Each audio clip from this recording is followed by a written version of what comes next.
Before Rome built roads, before Greece imagined democracy, before Europe knew empire, a power rose from the Iranian plateau that ruled half the known world.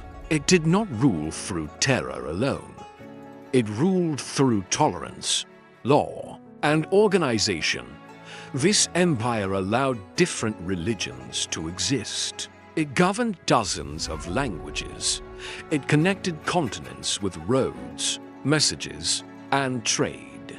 And yet today, it is often reduced to a villain in someone else's story. This is not the story of Persia as Rome or Greece described it. This is the story of how the Persian Empire invented global rule. In the 7th century BCE, the ancient world was fragmented. Power existed, but only locally. Egypt ruled the Nile. Assyria ruled through terror.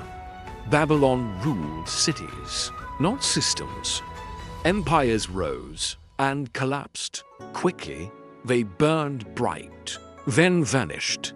What did not yet exist was a stable, multinational empire capable of ruling vast distances without destroying itself. That problem would be solved by a people few expected, the Persians. Cyrus was born around 600 BCE in a land caught between mountains and deserts. He was not raised in luxury, he was raised in hardship. And unlike many conquerors, Cyrus did not seek domination for its own sake.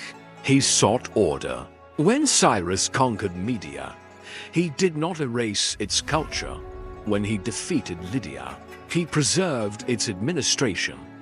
And when he entered Babylon, the greatest city on earth, he did something unprecedented. He freed captives. He restored temples. He allowed religions to return home. This was not mercy. This was strategy. Cyrus understood a truth most empires never learned. People do not rebel when they are respected. Cyrus recorded his philosophy in clay. The Cyrus cylinder declared, religious freedom, protection of traditions, just rule under law. Centuries later, this artifact would be called the first human rights charter. Whether or not that label is perfect, one thing is clear. Cyrus redefined what empire meant. Power no longer required annihilation. It required legitimacy. After Cyrus came kings who built systems. The Persian Empire did not rely on chaos. It relied on structure. Satrapies, the empire was divided into provinces. Satrapies. Each satrap governed locally, collected taxes, answered directly to the king. Power was decentralized, but loyalty was absolute. Rhodes, Persia built the world's first imperial highway system. The royal road stretched over 2,500 kilometers. Messages crossed continents in days, something Europe would not achieve for millennia. Bureaucracy Persia ruled with records, census data, standardized taxation. This was empire as administration, not impulse. If Cyrus founded the empire, Darius I perfected it. Darius introduced a unified currency, legal standardization, imperial courts. He understood something critical. Empires fall not from invasion, but from inefficiency. Under Darius, Persia became the most advanced state on earth. Its economy thrived.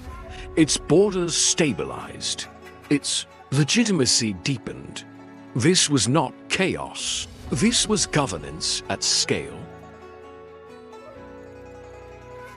Persia did not demand religious obedience. Instead, it practiced Zoroastrian ethics, truth versus lie order.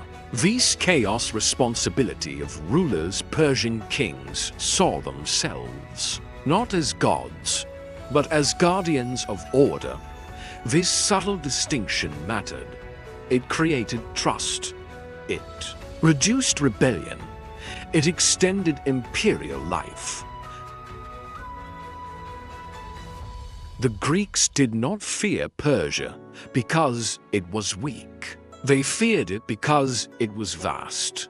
To a Greek city-state, Persia looked infinite. When conflict came, it was not democracy versus tyranny. It was local independence versus global order. Greek history would later frame Persia as decadent, but archaeology tells another story. Persia was disciplined. Persia was organized. Persia was modern. The Persian Empire created multicultural governance, infrastructure-based power law above kings' tolerance as stability. Rome copied Persia. Islamic empires inherited Persia. Modern states unknowingly mirror Persia.